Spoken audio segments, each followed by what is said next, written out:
Знаете, мне очень нравятся деревенские женщины. Они такие все простые и без тараканов в голове. Однажды со мной произошла такая история. Правда, очень давно. Ехал как-то я к своей бабушке в Краснодарский край. А тогда с топливом плоховато было.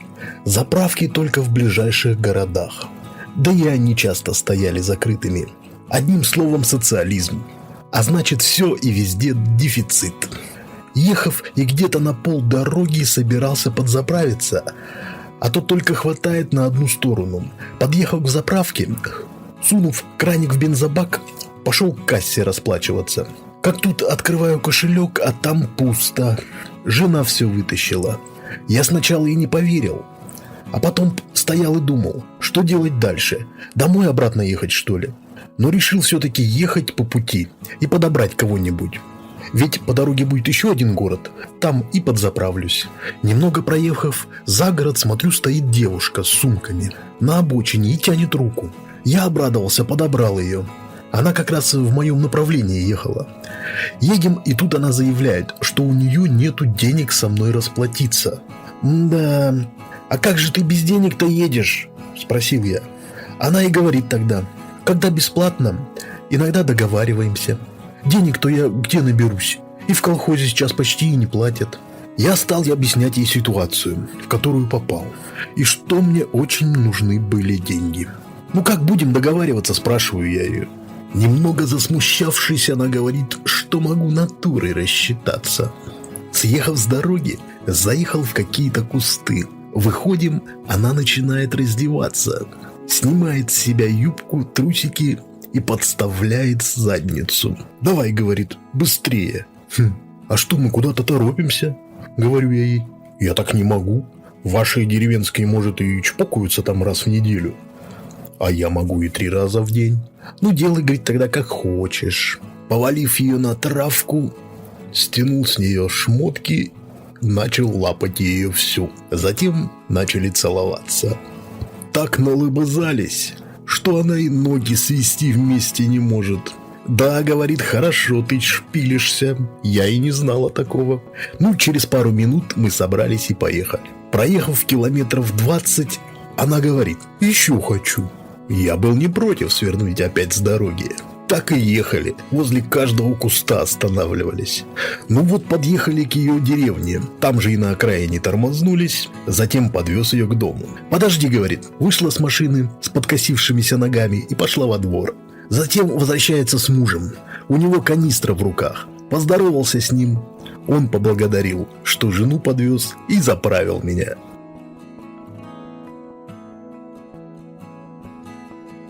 All right, everyone's presentations are done. Nick, the manager, said as he tried to move the discussion forward. Excuse me, I haven't. I recently found out something. Nick interrupted me and began to speak.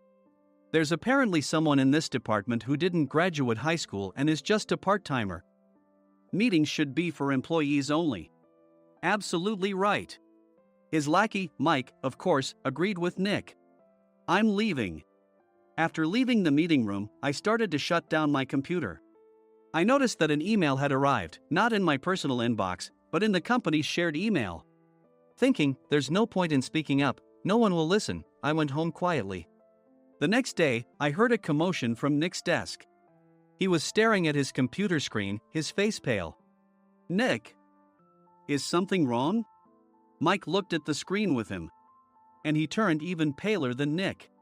Why is he so angry? Knowing the reason for Mike's distress, I thought to myself, serves them right. My name is Adam. My mother passed away when I was in the 9th grade, and I was raised by my father. Well, you could hardly call it being raised. After my mother passed, my father changed. He drowned his sorrows in alcohol, and though he still went to work, he squandered our living expenses on horse racing. Because of that, I had to start working part-time as soon as I entered high school.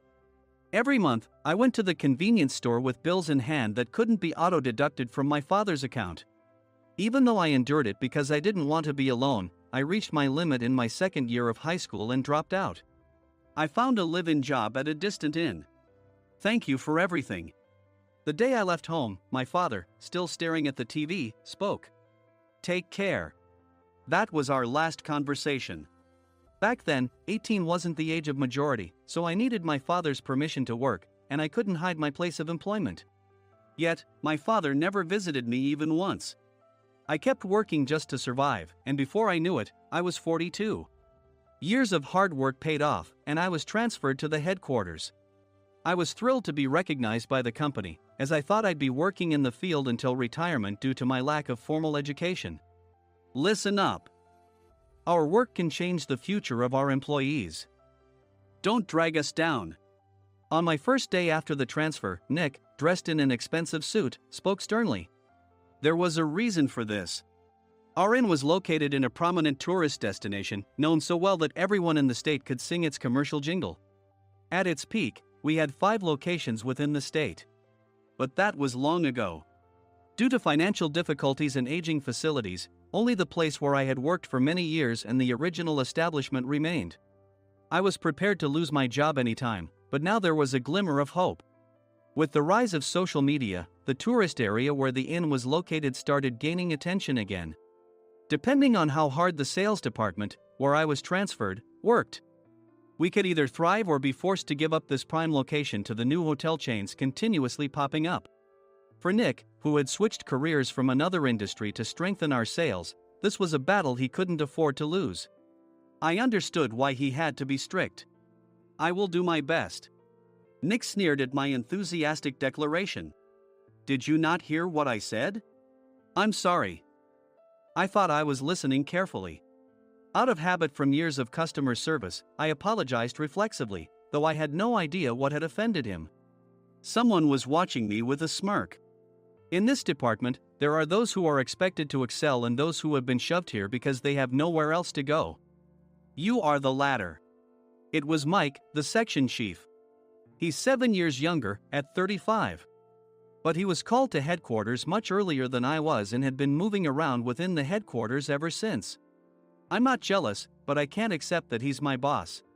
Graduating from a prestigious university, he has an unusually high pride and caused many problems as a newbie, making things very difficult for me when I was the front desk leader. When I found out Mike was transferred to the sales department a month before me, I was disheartened. Mike is right. With just a middle school diploma, there's not much you can do. Don't even think about achieving results. As if I didn't exist, Nick remarked, I'm thirsty. Mike eagerly ran to the coffee maker. It seems Mike is Nick's lackey. I regretted being happy about my transfer to headquarters, wishing I had stayed on site forever. Send a direct mail to every company on this list by the end of the day. Nick only assigned me tasks that even a new graduate could handle. What? There are over 1,000 companies. You want me to send to all of them by today? Yes, if you and your fellow misfits split the work, even those with nowhere else to go should finish by today. I glanced at the employees typing away expressionlessly. They were worn out from customer service, only thinking about leaving on time, or were women reassigned after having children, with zero motivation for work. Even Sam, a new graduate from the same university as Mike, who was supposed to be among the expected achievers, had no enthusiasm for the job, having joined the company wanting to do customer service. I don't care what they say, I plan to quit anytime, he said. Only Nick and Mike were highly motivated, making all the decisions between the two of them. I originally only wanted to work at the inn to survive and had no particular attachment to this job. I swallowed my words, thinking I had no right to reprimand them. About a month after the transfer, Nick told us with a frustrated look. To commemorate the 50th anniversary, we've decided to create a plan exclusive for one group per day. Originally, Mike and I were supposed to come up with it, but our president, Mr. Thompson, insists on hearing everyone's opinions. So, you all get a chance. As Nick explained, Mike began handing out prints. Make sure not to embarrass Nick. If your ideas are half-baked, you'll have to redo them. It seemed that they had printed his handwritten notes by Mr. Thompson, which included several questions and a section for free responses. It made sense why Nick had to seek our input, given that all responses had to be submitted to Mr. Thompson. We were given a week to think about it, and a meeting was scheduled to compile our ideas. My plan is to let guests enjoy both the old and modern America. Nick began the presentations. Guests would watch a master confectioner at a nearby traditional sweet shop make sweets in front of them. The welcome drink would be premium tea in a bottle. Nick's plan was certainly attractive. After his presentation, Nick called on us to present in the order we were seated. Just as I stood up for my turn. "All right, everyone's presentations are done." "Excuse me, I haven't. I recently found out something." Nick interrupted me. "There's someone in this department who didn't graduate high school and is just a part-timer." He was likely talking about me. I joined the company as a part-timer and was made a full-time employee when I turned 20. That was 20 years ago, so Nick and Mike probably had no chance to know until recently. Meetings should be for employees only. Absolutely right. After that, Nick kept creating opportunities to solicit everyone's opinions, purposefully excluding me from speaking. The meeting unexpectedly heated up and went past the scheduled end time. A few people asked to leave, and the discussion continued with the remaining few. "Still here?" Normally, you'd leave in that situation.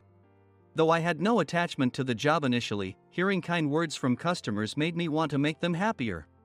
For someone like me, with nowhere to go, the inn was my home and customer service was my life. I felt pathetic about my current self. "I'm leaving." I left the conference room and started shutting down my computer. I noticed an email had arrived, not in my personal inbox, but in the company's shared email. Thinking no one would listen to what I had to say anyway, I quietly went home. The next day, while preparing the DM as instructed, I heard a commotion from Nick's desk. In his haste to stand up, he hit his knee on the desk. He stared at his computer screen, his face pale. "Nick? What's wrong?" Mike, thinking he should be the first to rush over, approached Nick while still wearing his coat. He peered at the screen with Nick. And he turned even paler than Nick. Why is he so angry? Who is responsible for this company? Nick, more irritated than ever, asked, and Mike answered without checking. Probably Sam. Sam wasn't there because he was attending a morning training session for new hires. Nick gave up on getting angry and returned his gaze to the screen. They were looking at an email that arrived right after the end of the working day yesterday. Apparently, no one, including me, had checked it before leaving. The email was from a large company that used us for their annual employee trips. The president and executives of that company also frequently used our services personally. President of the company, Mr. Mason himself, had declared that neither he nor his company would ever use our services again. Well, some companies cancel their employee trips or stop using our services due to financial struggles. Let's just move on. Mike kept wiping the sweat from his forehead with a handkerchief. Knowing why Mike was so agitated, I quietly watched their interaction. Do you know how much revenue we get from that company? We can find other guests to fill the rooms, but we'll lose the banquet costs, gift shop revenue, rental car fees, and more. Moreover, the gifts were supposed to be prepared by the traditional confectionery shop involved in Nick's proposed plan. If it's known that we incurred such a huge loss at this critical time, Nick's position in the company would be jeopardized. Nick took a deep breath, seemingly trying to calm himself. All right, Mike. Go to New York right now and apologize to Mr. Mason. What? You're coming with me, right? I have urgent work to do. I trust you, which is why I'm entrusting this to you. Please. Mike, believing Nick's sincerity, agreed with a determined look on his face, saying, yes. That's Nick for you. Even if Mike went to apologize, Nick would shift all the blame onto him if the client didn't change their mind. Well, it was Mike's fault to begin with, so it served him right. About 3 hours later, Sam answered a call from somewhere and repeatedly apologized, saying, I'm very sorry. Everyone watched to see what was happening. After ending the call, he informed Nick with a weary tone. When Mike arrived at the client's company, he only made things worse, further infuriating Mr. Mason. He was demanding, get his boss here immediately. It was no wonder Sam was exhausted, dealing with such a call right after returning from training. What is that idiot doing? All right, Adam, you're coming with me. If sacrificing Mike didn't work, then I must be next. Normally, I'd want to refuse at all costs, but I saw an opportunity in this situation. If I can be of assistance, I'd be happy to join you. I obediently followed Nick, and we flew to New York. When we introduced ourselves at the reception, it became clear how serious the situation was, as the receptionist personally escorted us to the president's office. Angry voices leaked through the door, making both Nick and me uneasy. "Excuse me. I'm Nick, the supervisor. I understand my subordinate has caused you trouble, and I deeply apologize." Nick, with his experience in the corporate world, knew enough to offer an apology before excuses. However, his customer service skills left much to be desired. I sighed as I saw Mike trembling like a small dog in the corner of the room. "What kind of training are you giving your subordinates?" Mr. Mason glared at Nick with a red face. The intensity of his gaze made even Nick take a step back. Regrettably, I joined this company only 2 years ago and was unaware of Mike's issues. I should have identified his shortcomings sooner. Indeed, I should have realized sooner. No sensible person would come to apologize and then give a lengthy presentation on the drawbacks of not using their in. Nick froze, his mouth slightly open. Suspecting the worst, I picked up the documents that had fallen to the floor. It seemed Mike hastily prepared these documents on the plane, listing the disadvantages.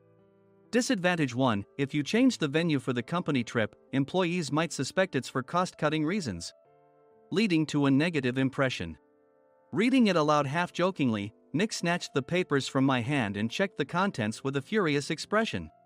Among the stack of documents was a receipt from a nearby convenience store's copy machine. I felt a pang of dread, hoping he hadn't shown the receipt as well. What do you think he said when I asked what kind of nerve he had to do this? I'm very sorry."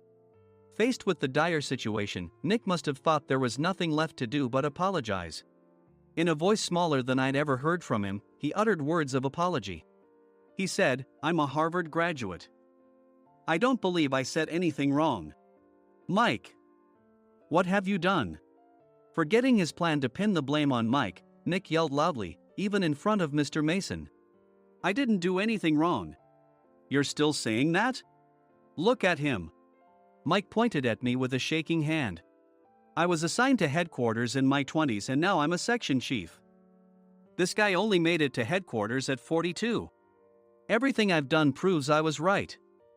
So why are we losing the contract?" Having said his piece, Mike collapsed to the floor. "Of course.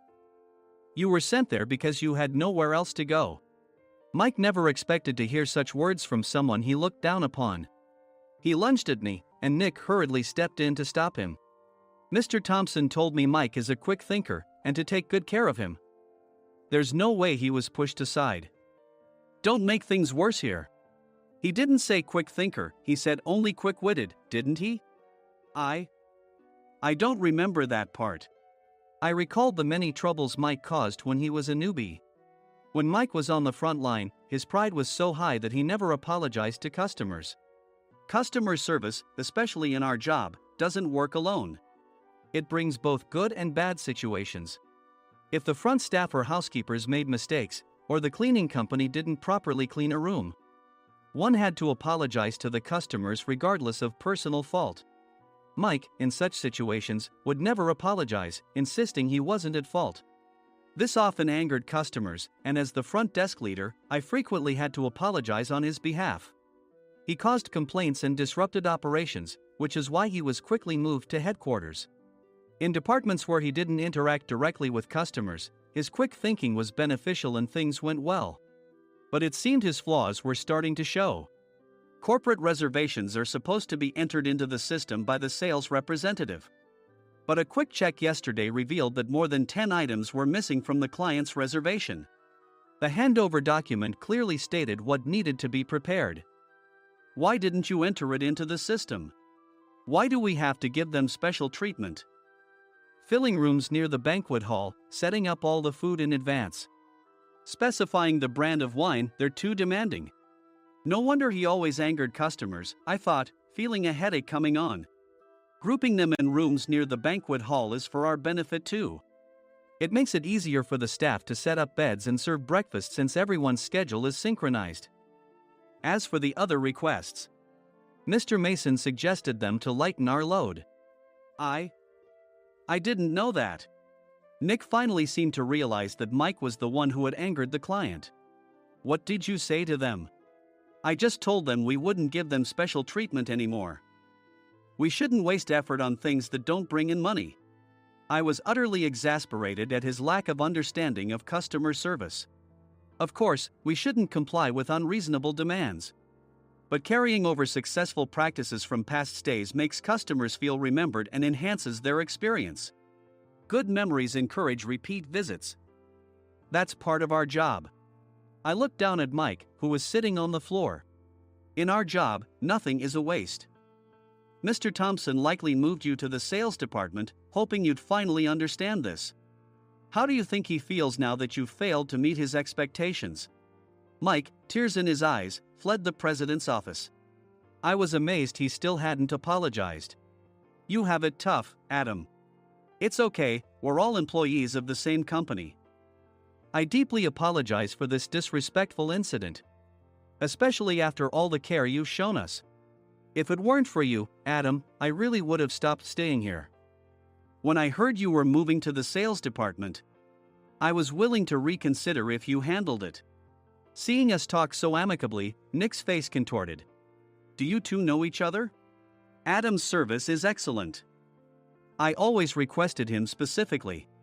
Normally, we don't accept specific staff requests, but we made an exception for Mr. Mason, adjusting my shifts accordingly. He had personally stayed at our hotel just before my transfer, and during casual conversation, I mentioned, I'm moving to the sales department soon. If I hadn't told him then, things could have been much worse. Please continue to take care of us. I look forward to it. On the return flight, Nick awkwardly offered me a can of beer. It's still working hours. Of course, I had no intention of forgiving him for a single beer. Nick might try to pin everything on Mike and avoid any consequences. While pondering this, a startling fact came to light. Nick, the tea bottles for the plan have arrived. I handed Nick a bottle labeled with our inn's name. They look good. What are you talking about? These are plastic bottles. I had assumed we would use the trendy, high-end bottling tea. But what arrived were ordinary plastic bottles of tea with customized labels. The only unique aspect was the label, which had the inn's name, making it look customized. Upon further investigation, I discovered that a substantial amount of money was set to be paid to the tea company. It was priced like bottling tea. Does this plastic bottle really cost $100 each? The tea inside is specially blended for us. The extra cost is for that. Wouldn't it be better to use another tea company? Or is there a specific reason we must use this one? As Nick continued to make excuses, I showed him a printed email. I informed the tea company's president, Mr. Mitchell, that we discovered irregular payments and he confessed. He said you two were high school classmates and planned to split the extra money. That idiot. Why did he confess? That's not important. You should worry about yourself, this could turn into a police matter. Opening the bottle cap, I suggested. How about calming down with this tea? It supposedly has a relaxing effect. Nick drank the tea frantically. In the following days, decisions were made about their fates. Mike was reassigned to the General Affairs Department, with no chance of transfer or promotion, as per Mr. Thompson's orders. As for Nick, since the payment to the tea company hadn't yet been made, he narrowly avoided legal trouble. Instead, he was encouraged to leave the company, and to avoid further complications, Nick submitted his resignation. Rumor has it that connections between HR departments have made it difficult for him to find new employment. Even though it was good to have those two gone, something unexpected happened in the sales department. Everyone became motivated and united in refining the 50th anniversary plan.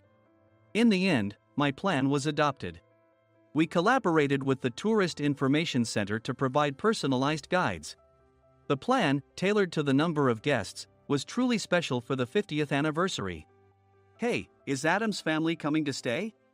I immediately booked that special plan for my family. Sam noticed it on the reservation list and quickly picked up on it. Yes, I'm inviting my father. That's great. I might invite my parents too. I lacked the courage to face my father just as Adam. But here, with the confidence Mr. Mason praised, I felt ready.